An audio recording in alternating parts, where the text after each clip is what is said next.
Ngay cả khi còn sống, Sivina vẫn luôn bị cái chết bám đuổi. Mồ côi từ nhỏ, cuộc đời của cô chỉ là những chuỗi ngày bị lợi dụng như một thứ công cụ, hay đúng hơn, một món vũ khí. Trải qua sự huấn luyện lâu dài và tàn bạo, hầu hết nhân tính của Sivina đã bị tước mất trước cả khi cô đủ tuổi để có thể tự chăm sóc bản thân mình trong cuộc sống hàng ngày. Ở cái tuổi mà những đứa trẻ khác còn đang trên tay búp bê và kiếm gỗ, tay của Sivina đã nhuốm máu. Mặc dù còn rất trẻ, cô rất nhanh nhẹn, linh động và chính xác. Trong từ điển của cô không có định nghĩa của từ sao nhãng, bởi từ khi sinh ra, bản phát cái chết là thứ duy nhất mà cô biết tới. Không có bất cứ mục tiêu nào của Sivina có thể sống sót sau khi chạm mặt cô.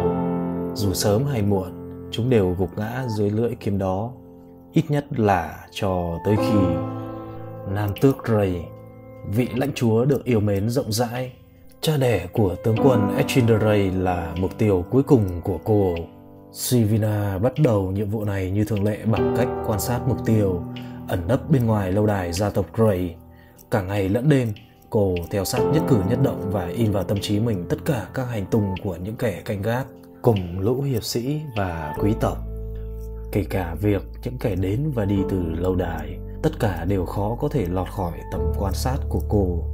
Một ít lâu sau, Sivina đã nắm rõ cách hoạt động của lâu đài gia tộc Rey. Cứ vài ngày, vị nam tước lại đưa cô con gái nhỏ ra ngoài trên lưng ngựa mà chỉ được bảo vệ bởi một vài tên hiệp sĩ. Cô nhận ra rằng đó chính là cơ hội tốt nhất để có thể tiêu diệt vị nam tước lừng danh và sống sót trở về.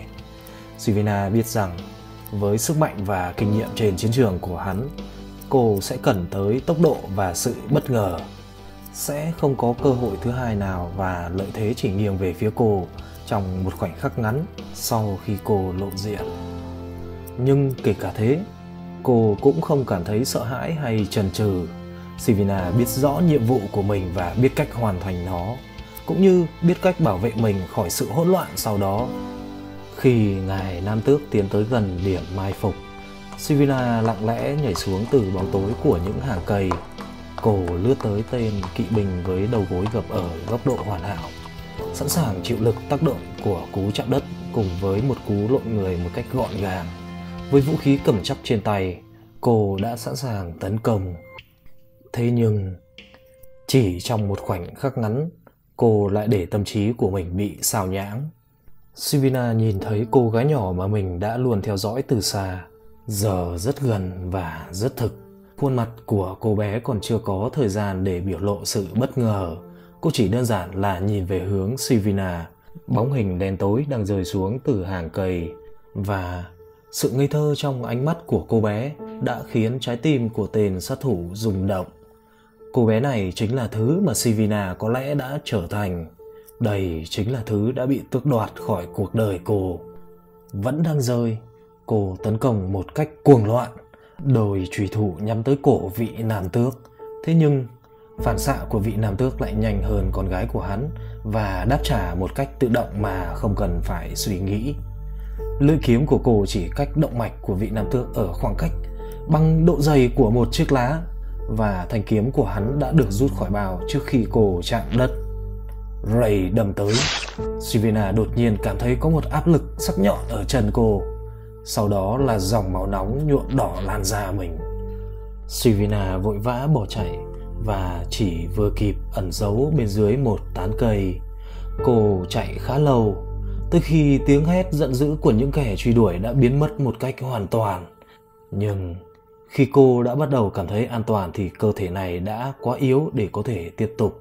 Cô khá may mắn khi cây cỏ quanh đây đủ dày để có thể che giấu đi vết máu mà cô để lại. Nhưng từng đó máu là quá giới hạn mà thân hình nhỏ bé đó có thể chịu đựng.